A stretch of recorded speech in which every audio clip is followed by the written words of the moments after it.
What's going on? Welcome in to the newest episode of the Hoth Hangout podcast. Glad to have you here with us, joining us for episode 85 of the pod. Want to begin today's episode by sending our best wishes to Joey's family. His wife is not feeling well today, so he won't be with us for the episode today, but will return next week. So sending all our love and best wishes to Joey's wife and his family. So want to keep that in mind in today's episode. Having said that, if it's also your first time here on the Hoth Hangout channel, and if you're watching the video version of the podcast, typically this is what our setup looks like, both Joey and I podcasting together. However, as I mentioned, of course, just flying solo today. So with that in mind, it's going to be a much shorter episode than usual, probably just about, 15 or 20 minutes. If you're listening to this, obviously you can see the timestamp and you're probably thinking, dang, he said he was only going to go 15 or 20 minutes, and this is like almost half an hour. So we'll try to keep it brief, try to keep it succinct today. If you're new to the Hoth Hangout channel, thanks for being here. And if you're not yet subscribed to the Hoth Hangout YouTube channel for the video version of the podcast, definitely check us out there. And thank you to the 427 of you who are subscribed. You can contact us always at hothhangout@gmail.com if you have any Star Wars thoughts, questions, or otherwise. Additionally, the podcast is findable on Apple and Spotify and wherever you get your podcasts.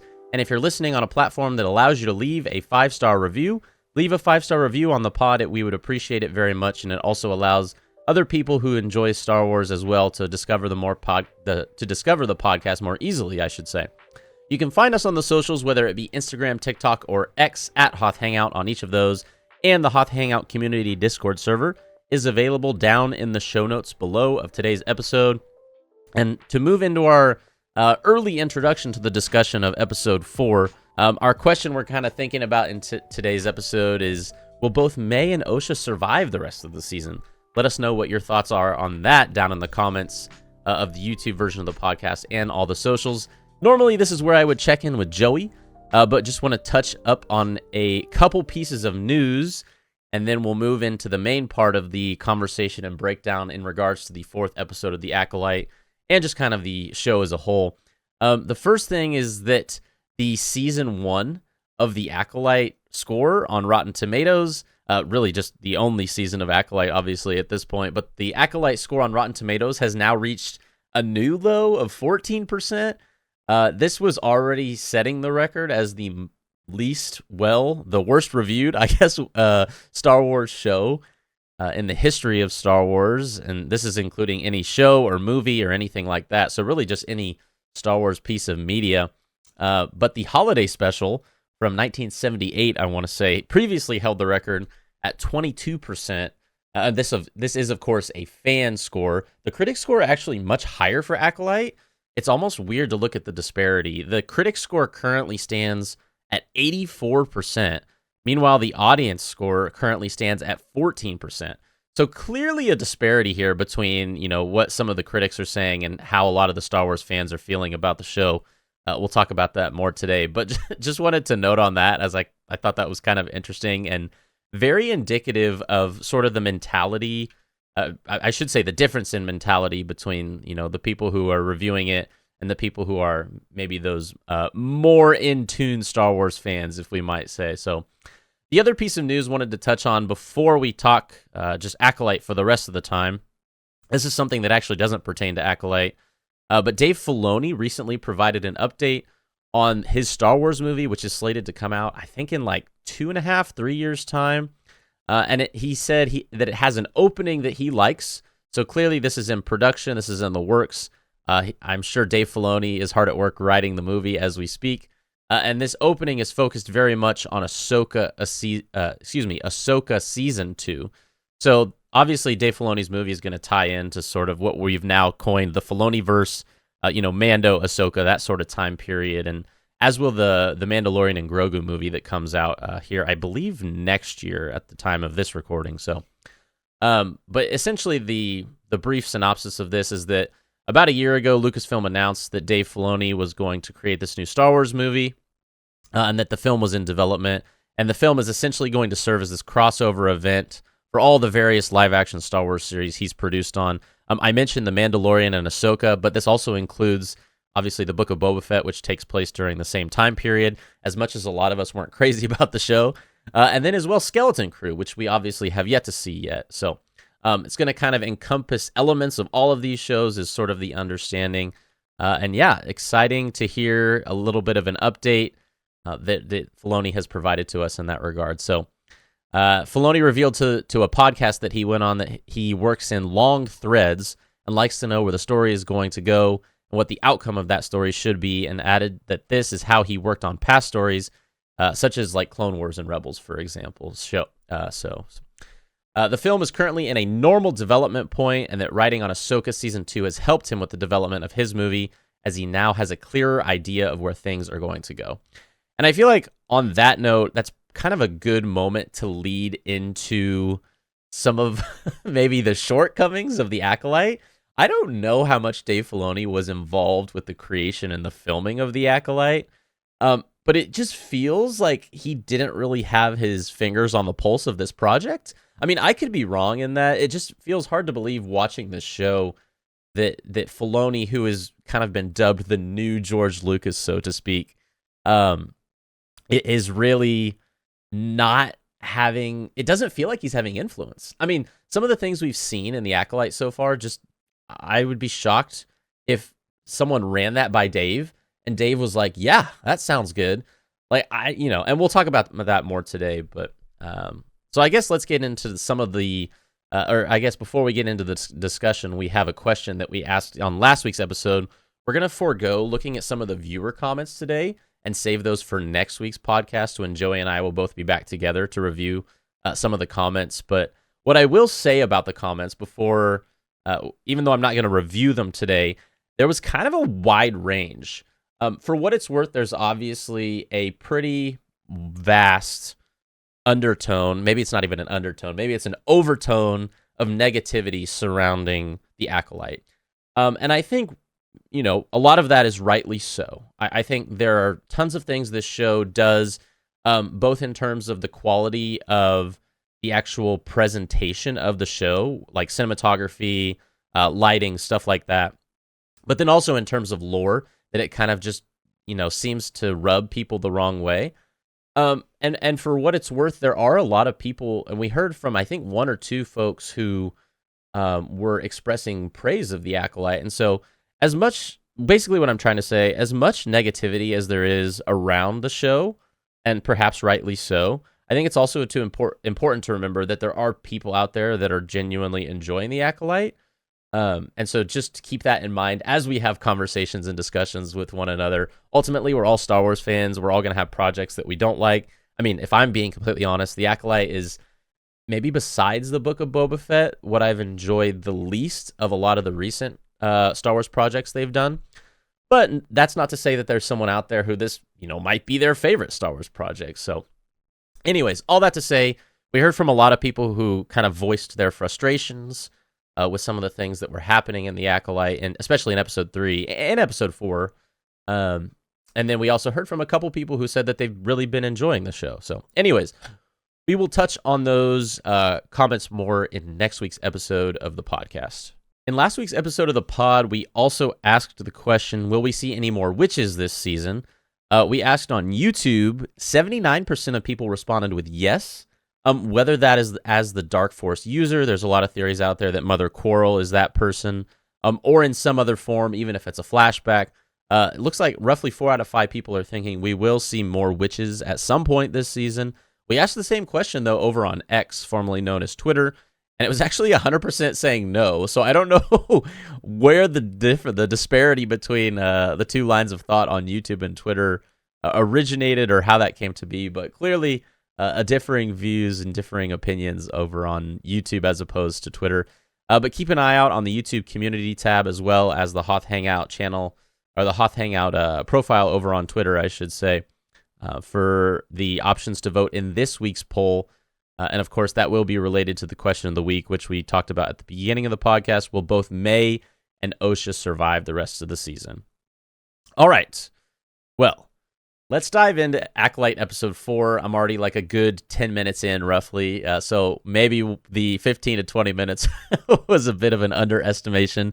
As those of you who listen to the pod probably know, I frequently underestimate the length of time we're going to go. My brief overall thoughts, because I'm not going to do a deep dive into the episode like we normally would do scene by scene. But my brief overall thoughts are on episode 4. I think it was better than episode 3. I think from a cinematography standpoint, it definitely had moments that felt or that made the world feel larger. I think one of the things about episode 3 that people didn't focus on as much, that was one of my least favorite parts of that episode, is that everything felt like really condensed. Like there weren't really that many scenes where you got the impression of the vastness of the world. And I loved the scenes that looked like they were shot just like on set, on location, somewhere on the side of this mountain that was gorgeous. I mean, it almost looked like it was out of the Lord of the Rings. So from a cinematography standpoint, I think episode 4 was definitely better. From just a pure enjoyment standpoint, I liked episode 4 more than episode 3. There were just so many moments in episode 3 where I was like, what? Like, something would be said. I'm not going to reiterate some of the stuff we talked about in last week's podcast, but a small example of that would kind of just be the way the Force was depicted, and also just what does it mean if May and Osha are born of the Force or created using the thread, so to speak. Like, what does that mean for the legacy of Anakin Skywalker, who we thought to be the chosen one, the only person who that had ever happened to? But anyways, not to recap too much of episode 3, looking at episode 4, it didn't have as many... I didn't have as many issues with the episode from a lore perspective. More so, I had issues kind of just with the way the plot is told. I think for as negative as a lot of people, probably including myself, felt about episode 3, I think it was ironically more well written than episode 4. I feel like there were several moments in this episode 4 that just fell really flat for me.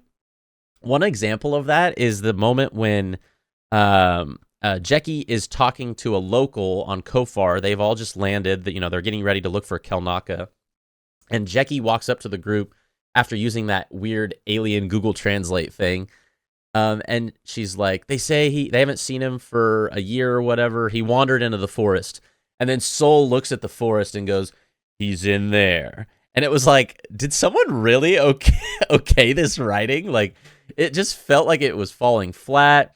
Some of the humor with Quamir and May didn't feel like it landed really well oftentimes. All that to say, for some of those negative pieces, I do like the character of Sol. I feel like the actor who is depicting Sol is doing an excellent job. I think Daphne Keane, who's playing Jecki, actually, I really enjoy her performance as well. Something I noticed in this episode was that the scenes that she is in, with the exception of the part where she's like, and that's not her fault or her character's fault, saying like he's in the forest, and then Sol says, I know. That's just poor writing, I think. But the scenes that Jecki is in, like the scene with May at the beginning, or the scene in the middle, she has two separate moments where May and her are having dialogue alone. Or excuse me, Osha. I'm going to try not to switch Osha and May too much in this episode, but where she and Osha are talking to each other. And it just feels like really powerful and well done. I think I enjoy Daphne Keene's depiction of the character. I think she has this confidence about her, and I think most scenes with her really land oftentimes. I don't feel the same way about Osha in this episode. There's a moment at the beginning of the episode where Osha, we learn that she doesn't want to go after May. She's like, no, it's the Jedi's problem. Felt like the performance of Osha particularly fell really flat in this episode for me personally. And then Sol is like, Osha, I need you. She's like, okay, I changed my mind. I'll come help you with Osha, or with May, excuse me. And so, like, I don't know. The character, I'm not connecting with Osha, or May for that matter, at all. That to say, I think May has some shortcomings as well in this episode. And in fact, I would identify those shortcomings as probably the weakest part of, I want to say this episode, but really the show. And what I mean by that is we're presented with a character who is after revenge. Like, she's wanting to kill these 4 Jedi that we learn either, I think it's at the beginning of episode 2 or maybe the end of episode 1. Like, she's trying to kill Indara, Torben, Kelnaka, and Sol. Like, she wants revenge because they were there on her home planet. There's some secret. We don't really know what the secret was, but we're led to believe it involves the death of all the Brindok witches. And so, she is this character who has this sense of vengeance. She wants to get even. She wants to, like, kill these 4. And part of the problem is that it didn't really ever feel like we were able to develop that sense of why she wants vengeance. Like, we still don't really know. And it's not only that we don't know, now she doesn't even want the vengeance anymore. And the moment in the episode where, Kamir steps in the foot knot and gets hung by his foot on the tree, she's like, I'm going to turn myself into Kelnaka. It was the most jarring part of this show for me. As much as I didn't really like episode 3, for me, this moment made less sense plot-wise than anything we've seen at any other point in this show. So I don't understand the motivations of May. Part of the issue is that the show as a whole is so short. I mean, we get 8 episodes. Some of them are like less than half an hour, basically. And so you have to develop this relationship with a character over a short period of time. It's not fleshed out very well. We open, she's just already mad. You don't really have a sense of why she's upset until the 3rd episode. And even then, it doesn't feel well justified. And then in the next episode, she's like, well, yeah, never mind. I'm gonna turn myself in. I'm not gonna try to kill him. And it was just like, what? How? I don't understand the motivations of May. For me personally, May is the least well-written character in this show. And I'm not connecting with May or Osha, really. High points of the show, again, to reiterate, Sol, and I would say Jeki. I really enjoy both those characters. Low points for me, May and Osha, although I think they have done a pretty good job of creating this relationship between Sol and Osha. Otherwise, and Yord. Dude, I think, I don't know if I definitely dislike his character in the show, but I don't know if that means he's poorly written. Maybe that means he's written well if I am disliking him, because clearly that's like sort of his role in the show. So all that being said, we end up at the end, to kind of jump forward a bit, and Kelnaka has been apparently killed by this Dark Force user, this pseudo Sith, if we're calling him that. Which, by the way, to jump back to a point, I did skip over something. There's been a huge amount of controversy online with Kiadi Mundi being displayed or depicted at the beginning of this episode in a meeting, with these Jedi at the beginning of the episode, Master Vernestra Rwoh leading this meeting. And can I just also say one of my other least favorite parts of the episodes, not to do with Kiadi Mundi, but the fact that they wouldn't report this to the High Council. Like, these are Jedi.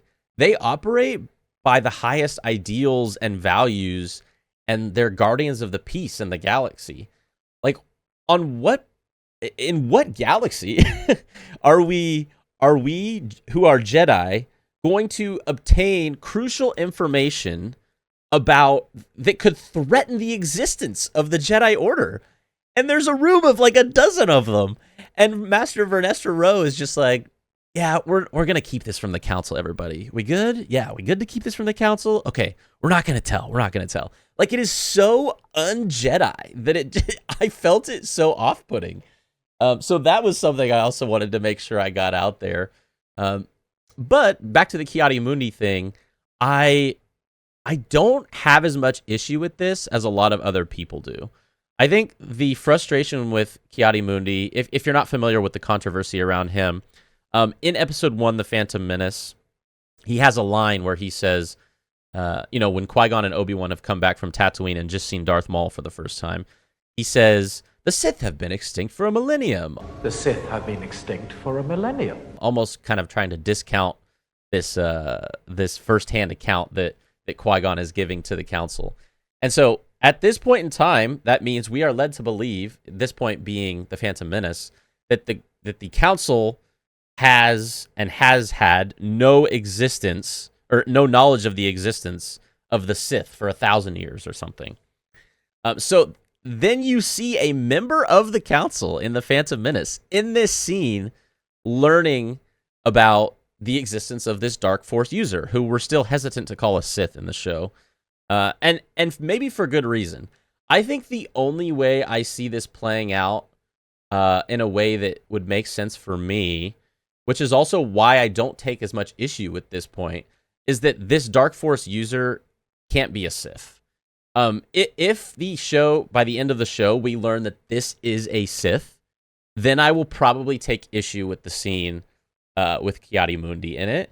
But at this moment in time, I think the direction we're headed is that the reveal of whoever this person is, whether it's Khmer or Mother Coral or whoever, this person is not going to be a Sith, technically. I think that is the only way you could make it work plot-wise and have it fall in line with the Phantom Menace. Otherwise, you're just like basically retconning an entire line from the movie, which, maybe that's the direction they'll take. I think a lot of people will have larger issues with that if that is the direction they take. But all that to say, the other thing that people had issue with Ki-Adi-Mundi was that he, at this, on Wikipedia, which keeps like the records of all the, everything Star Wars, data, information, stuff like that, about every movie, show, episode, anything. They changed it as soon as the episode ended that Ki-Adi-Mundi's birth date was pushed back like 40 years after this episode. Now, I don't really take that much issue with that. I don't personally have a huge problem with that. It's my understanding that this birth date of Ki-Adi-Mundi prior to Acolyte Episode 4 was only on there because it was a Legends piece of information. Legends meaning it's not technically part of the Star Wars canon. And so then, now that we know he was alive during this High Republic era, roughly 80 years before Phantom Menace, that he has a different birthday now. Again, I don't personally take as much issue with this. I just think where this could come back to bite them in the long run with including him in the show is if at the end of this show, the Dark Force user is a Sith, then I think it might be a problem. But I'm really curious for those of you listening and watching. Let me know down in the comments or on any of the Hoth Hangout socials what your thoughts are on this. How do you feel particularly about Ki-Adi-Mundi's inclusion in the episode? And then the last piece of information I wanted to touch on with the episode, which I thought was probably my favorite part of the episode, probably a lot of people's favorite part of the episode. We all love to see a good lightsaber showdown. Of course, we only got a bit of it at the end. But, May realizes that Kelnaka has been killed by this Dark Force user. She's inside Kelnaka's hut while he's dead. So now officially Indara, Torben, and Kelnaka have all been killed or are dead.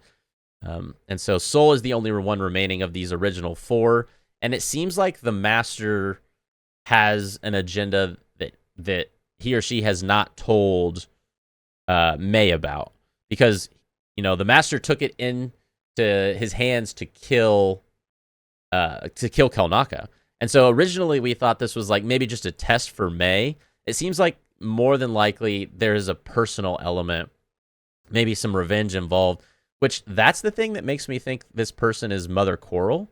But I think, here's what I would say about the identity of this person. I really think the leading 2 candidates are Mother Coral and Khmer. Having said that, I want this person to not be either of them. I think from a revenge perspective, Mother Coral makes the most sense. From just a plot and storytelling overview, it just seems like Khmer might be that person at this point in time. If I had to say anyone, it would probably be him. But I don't want it to be either of them because I want to be genuinely surprised. This show was billed as a mystery show, and then the mystery was gone in like the first 10 or 15 minutes. It was like, oh, well, May is the person trying to kill those 4. So I think I would really appreciate a genuine, shocking surprise at the end of this show. Which, by the way, we're already halfway through, if you can believe that. But It's I don't know. We're halfway through. I don't feel like it's going amazing. For what it's worth, I do still think I am enjoying the show for what it is worth. Is it my favorite? No. I do think it's better than Book of Boba Fett for what that's worth to some folks. But we see this master float down at the end of the episode, which was like, oh, the master can do that? Okay. Which also makes me lean more towards Mother Coral maybe as being the identity of this person. But, this Dark Force user, this Sith, I guess we can go ahead and say for now, is standing behind Osha, and May is still inside, and all the Jedi, ignite their lightsabers when they see the red lightsaber ignited. Really thought an interesting part of the episode is that this Sith or this Dark Force user doesn't kill Osha, like casts Osha aside like she's nothing using the Force or the thread. And I mean, I'm led to believe that maybe that means it's more likely to be Mother Coral as well. But that could be a question we pose to you down in the comments as well. Who do you think the identity of the Dark Force user is? I mean, I would be shocked if it's not Mother Coral or Khmer, but I really want it to be one of those two. So, yeah, I mean, that's pretty much the overview of the episode. I know I didn't go into as much depth and detail as we normally would if we were duo podcasting this thing, but just to recap, if I were to rank episode 4 amongst all the episodes, I think I still like episode 1 and 2 more than episode 4. I like episode 4 more than episode 3, but I think in terms of the writing, it might be the most poorly written episode. It just had a lot of moments that I thought fell flat. Having said that, the cinematography was better than episode 3 for sure. So some high points, some low points, but I would pose what stood out to you the most. What did you like about it? What did you not like about it? And as a reminder, even if we like or dislike, I know a lot of people dislike the Acolyte at this moment in time, but whether we like or dislike it, remember to try to keep respectful comments and respectful rapport with people as we all discuss Star Wars as fans of the brand and of the product. So just keep the comments and respectful. Keep the conversations respectful. And even if you dislike it, I'm kind of in that boat at this moment in time. I'm not sure what I would rate the show overall. I would probably rate this episode like last week. I feel like Joey and I tend to be have positive outlooks. And so last week I gave it a 6 out of 10, even though it was probably my least favorite episode of anything we've seen in quite a while. So because I liked this week's more, I'd probably be willing to go 7 out of 10. I mean, I genuinely did enjoy the moment at the end of the episode where, the lightsabers were all ignited. I'm pumped to see the beginning of next week. But the few things here and there, the character development of May is by far my biggest con to this episode. The Kiadi Mundi thing, I get why people are frustrated by that. To me, that's a much smaller thing, so I don't take as much issue with it. And then some of the conversations just feeling like they fell a little bit flat. Having said all of that, I tend to just kind of rate the episode just purely on my enjoyment. So for that reason, I'm going to go with a 7 because I liked it more than last week. Still had a lot to be desired, but I'm still looking forward to the rest of this show. Let us know if you're looking forward to the rest of the show as well. And of course, to recap our question of the week, which will be available on the YouTube community tab as well as over on Twitter. Will both May and Osha survive the rest of the season 1 of The Acolyte? Let us know your response on either of those two platforms. And on next week's episode of the podcast, episode 86, we're going to be back, the both of us, talking all things Acolyte episode 5. Really have some high hopes for that one, considering how episode 4 left off. I hope we get like an awesome lightsaber duel to begin the episode. That's kind of what I'm aiming for and hoping for. So appreciate you for listening to this episode. As a reminder, if you're not yet subscribed to the Hoth Hangout podcast on YouTube, check us out there for the video version of every podcast, as well as all of our reactions to newest episode of Star Wars shows, including The Acolyte. You can catch our reaction to all 4 of the first Acolyte episodes over on the YouTube channel right now as well. You can contact us with your Star Wars thoughts, questions, or otherwise at hothhangout@gmail.com.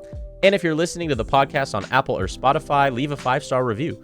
We would appreciate it very much, and it allows the pod to be more easily discoverable by other folks who love Star Wars as well. We're findable on the socials, whether it be Instagram, TikTok, or X. We are at Hoth Hangout on each of those. Follow us on the social media platforms. You can find the link to the Hoth Hangout community Discord server down in the show notes of today's episode as well. And at this moment in time, this is typically where I would ask for last words from Joey. But because we are just flying solo today, want to issue one more thank you to all those of you watching and listening, whether you be on YouTube or any of the podcast platforms. We appreciate you very much.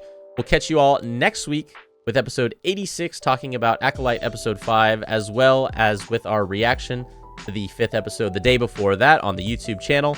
And one last thank you to our producer, Gibbo, for always producing the show, the videos, and assets for the Hoth Hangout podcast. Once again, thank you all for listening very much. Let us know what your thoughts were on Acolyte episode 4. And until the next time, may the Force be with you.